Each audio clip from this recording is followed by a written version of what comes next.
Apa saja musibah yang kau terima itu disebabkan dari buah tanganmu sendiri. Di sini saya menerangkan tidak mau menyalahkan teman-teman saudara kita yang kena musibah, enggak.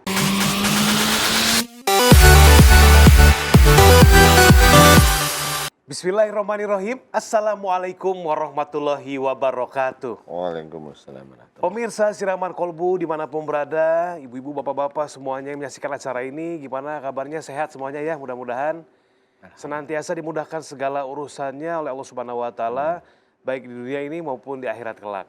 Senang sekali saya Bobi Maulana juga Pak Ustadz Danu bisa menemani pemirsa semua di program kesayangan kita, di Malai kalau bukan di Siraman Kolbu, sejukkan hati. Alhamdulillah.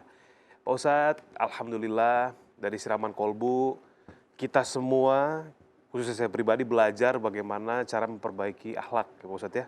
Insya Allah. Melihat apa yang terjadi dalam diri kita dari sisi akhlak, baik sakit, kemudian perkara apapun kita bisa melihat dari sisi akhlak. Ketika memang seseorang itu belum terlalu ngeh gitu Pak Ustadz ya, belum terlalu berpikir bahwa oh apakah saya ada salah gitu. Nah, biasanya dalam jangka waktu tertentu, Allahu alam, Allah biasanya memberikan peringatan gitu. Teguran. Teguran, betul. Teguran itu bermacam-macam. Tema kita pagi hari ini adalah teguran Allah melalui bencana alam nih Pak Ustadz. Ini seperti apa terkait temanya? Silakan tausiahnya Pak Ustadz Danu. Terima kasih Mas Bobi. Sama-sama. Bismillahirrahmanirrahim. Assalamualaikum warahmatullahi wabarakatuh. Waalaikumsalam warahmatullahi wabarakatuh. Amin ya rabbal alamin. Alhamdulillah, mudah-mudahan di pagi hari ini Allah memberikan kesehatan dan juga hidayahnya kepada kita sekalian. Amin ya rabbal alamin. Alhamdulillah, tema kita bagus sekali, teguran Allah melalui bencana alam. Yep. Ya, bencana alam suatu negara. Bencana alam yang besar itu bisa kita sedikitkan kalau itu sama seperti sakit di dalam tubuh kita. Ya, sakit di dalam tubuh kita. Nah, disinilah kita harus paham kalau sakit atau bencana itu sebenarnya mirip-mirip aja. Kalau sakit atau bencana sudah dituliskan dalam Quran, salah satunya adalah wa ma asabakum min musibatin fa bima kasabat aydikum.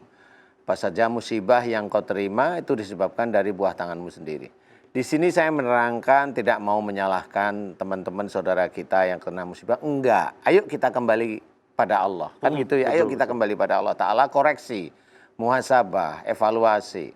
Kalau sakit pada tubuh kita berarti ada yang salah. Umpamanya kita lagi batuk nih, berarti kita lagi tidak bagus, berbulan-bulan atau bertahun-tahun itu bicara kita tidak bagus. Iya, tidak bagus. Kalau kita sakit pusing berarti cara berpikir kita tidak bagus. Nah, bencana alam sama. Kalau sakit di tubuh berarti kita sendiri yang harus mohon ampun kepada Allah Ta'ala. Yep. Cuma kalau bencana alam ini kan tetap ada suatu negara, ada pimpinannya, ada perangkatnya, kemudian dan juga ada rakyat-rakyatnya, kan gitu ya. Yeah. Jadi di sini semuanya menyatu antara rakyat dengan pimpinan itu menyatu. Nah khususnya kalau rakyatnya, kalau secara personal itu tubuhnya yang diberi teguran oleh Allah Ta'ala. Tetapi kalau negara yang diberi teguran itu dengan bencana. Bisa aja umpamanya suatu daerah tersebut itu masih melakukan perbuatan-perbuatan musyrik.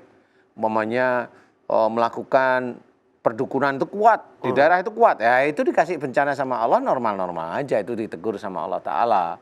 Dia sholat tapi dia juga melakukan seperti itu umpamanya ya. Betul. Bisa aja di daerah tersebut nih orangnya umpamanya kelihatan Islami, kelihatannya. Tapi nggak taunya di balik dia itu melakukan ibadah-ibadah itu dia banyak kesombongan. Nah, normal aja itu nanti ditegur oleh Allah Ta'ala. Lewat bencana. Lewat gitu. Bencana, karena hampir semuanya begitu. Bangga dengan begini, bangga dengan begini, bangga dengan begini. Itu sama. Sebenarnya itu juga kita harus pahami bahwa bencana inilah sebenarnya kita harus evaluasi. Siapa? Semuanya. Jadi ya dari mulai rakyatnya, kemudian sampai ke arah pimpinan. Nah, pimpinan juga sama. Cuma saat ini biasanya itu pimpinan itu tentang masalah-masalah agama itu sulit disentuh gitu loh.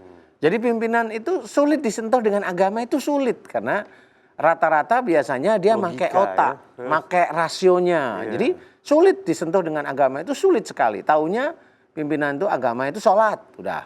Agama itu puasa di bulan Ramadan, udah dianggap udah aja.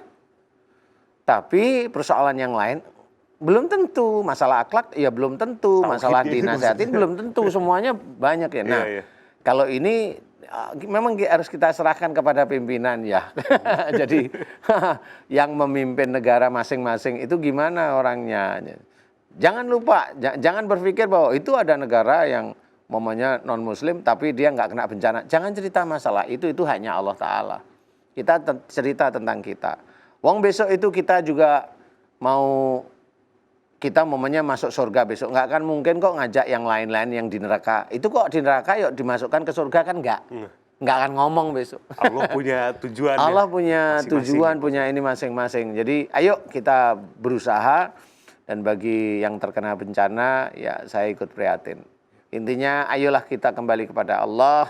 Mudah-mudahan dengan kita kembali bersama-sama, mudah-mudahan lingkungan kita tidak terkena bencana. Itu ada kuncinya ya, amin. Ya Allah, amin Allah. Allahu a'lam. Allahu a'lam. Subhanallah. Pak Ustadz, terima kasih tausiahnya.